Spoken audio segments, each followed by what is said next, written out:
11 days without light. That is what I remember first when people ask me about the pale reach. Not the kething, not the surge, not the moment every rule they had ever written about other species collapsed in the space between one heartbeat and the next. I remember the dark, 11 days of it, and the particular way it changes you when you know something is hunting in the same black you are hiding in. I was 26, first live deployment. Intelligence analyst, Fleet Signals Division, attached to its Pale Reach for a deep field observation run near the Arvith Brown Dwarf. The Pale Reach was a Cormorant-class stealth cruiser, narrow-hulled, 71 meters bow to stern, crew of 19. She was not built to fight. She was built to not exist. Her hull was layered in anechoic composite that absorbed every frequency the known galaxy used to look for things. Her drives, when cold, emitted less heat than the background radiation of empty space. When the captain ordered her dark, she was dark. No emissions, no drives, no running lights, no atmospherics above baseline cabin pressure. We breathed shallow. We spoke in writing. For 11 days, the Pale Reach drifted through the outer ring of the Arvith debris field like a splinter of nickel iron, no different from the billions of other splinters circling that dead star. My job was to listen. The Kethane Ascendancy had been on Fleet Intelligence's board for 9 years. A predator-evolved civilization in the Arvith Reach, no diplomats, no trade envoys, no greeting transmissions. What they had was a hunting protocol. Every species the Kethane had ever encountered, they had encountered the same way. A fast attack assessment wing would enter a system, locate the largest concentration of the target species infrastructure, and classify it. Classify was their word. It meant determine whether the species fights, flees, or submits, and in what ratio. The classification decided everything, whether the Kethane opened trade, opened borders, or opened fire. 9 years of intercepted signal fragments, and Fleet Intelligence still had no direct observation of a live classification run. That was why Pale Reach was there. That was why I was there. We were bait that did not know it was bait and wreckage that did not know it was wreckage. And on day 6, both of those things stopped being true at the same time. The Kethane wing entered the debris field at 3:40 ship time on the 6th morning. 4 vessels. I watched them on the passive array, 4 thermal traces moving through the rock and slag of the outer ring in a spread formation that matched nothing in our tactical library. They did not move like warships. They moved like animals working a scent line. Short bursts of acceleration, then drift, then a lateral correction, then another burst. Each vessel's drive signature pulsed at a slightly different frequency, and after an hour I realized the pulses were staggered, they were echolocating. Biosonar on a fleet scale. Every burst from one vessel returned data to the other 3. They were building a composite map of every object in the debris field, and they were doing it by feel. By day 8 they had mapped our ring.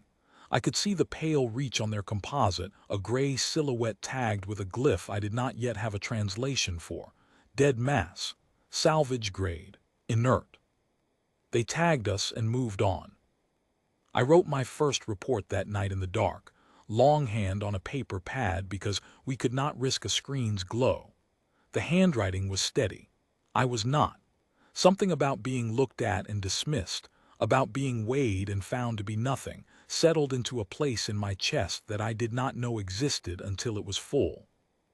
On day 9, the Kethane returned to our ring. They had finished the wider field and were circling back, tightening. Their formation was closer now. 2 vessels held at range while 2 approached the tagged objects, a carbonite boulder the size of a frigate, a fused mass of ancient hull plating from some wreck older than either civilization, and us. The closest Kethane vessel passed within 400 meters. Its sonar pulse hit our hull, and I watched the return data bloom on my passive intercept screen. The most detailed image of the Pale Reach I had ever seen, drawn by a species that believed it was looking at dead metal. But on the 11th morning, something changed. The lead Kethane vessel re-pinged us at 6:11. The return was normal. It pinged again 9 seconds later, also normal. Then it pinged a third time, a tighter beam, a harder frequency, aimed not at our hull profile but at our midsection, where the reactor housing sat behind 6 centimeters of anechoic layering. I understood before anyone else on the ship because I had spent 9 years reading their intercepts, and I knew what a third ping meant. It meant the composite had flagged an anomaly. Somewhere in 11 days of drifting, the pale reach had bled a fraction of a degree of thermal differential that dead nickel iron could not produce. We were warm. Not much. Not enough to register on human instruments at that range. But the Kethane were not human, and their sonar did not measure temperature. It measured the rate of thermal decay, and dead metal decays at a predictable, constant rate, and we did not because we were not dead. The lead vessel turned toward us. The other 3 adjusted. I watched the hunting formation reshape itself from survey spread into something tighter, a classification approach. They were going to classify us. Captain Bren did not wait for them to finish. I had never seen the Pale reach at full power. No one on that crew had. She had been delivered dark, deployed dark, and for 31 months of service had never once operated above 12% output. What I knew about her full power state came from a technical manual I had read during transit, and the manual's language had been clinical. Rated output, peak duration, projected sensor return at various engagement distances. The manual had not prepared me for the sound. It started below hearing, a subsonic thrum in the deck plates that I felt in my molars before I felt it in my feet. Then the lights came on. Not the dim amber running lamps we had lived under for 11 days. All of them. Every corridor, every compartment, every status board, every weapons array indicator on the bridge. A wall of white light that hit my dark-adapted eyes like a physical blow. The reactor spooled from cold idle to full output in 4 seconds. The drives kicked in at the same instant, and the Pale reach did not accelerate, she announced herself. Every passive system went active. Every antenna that had spent 11 days swallowing signal began to broadcast. The hull, which had absorbed every ping the Kethane had sent for almost 2 weeks, began to reflect, and the Kethane's own composite map, the careful, patient, echolocated portrait of every dead rock in the debris field, suddenly contained one object that was not a rock, had never been a rock, and was now returning their sonar pulses with the full electromagnetic profile of a Terran fleet cruiser running hot. The first contact signal went out on open channel, standard Terran greeting schema, automated, clean, formatted in 6 known interlingua protocols plus raw mathematics. The Kethane formation stopped. I do not mean they decelerated. I mean they stopped.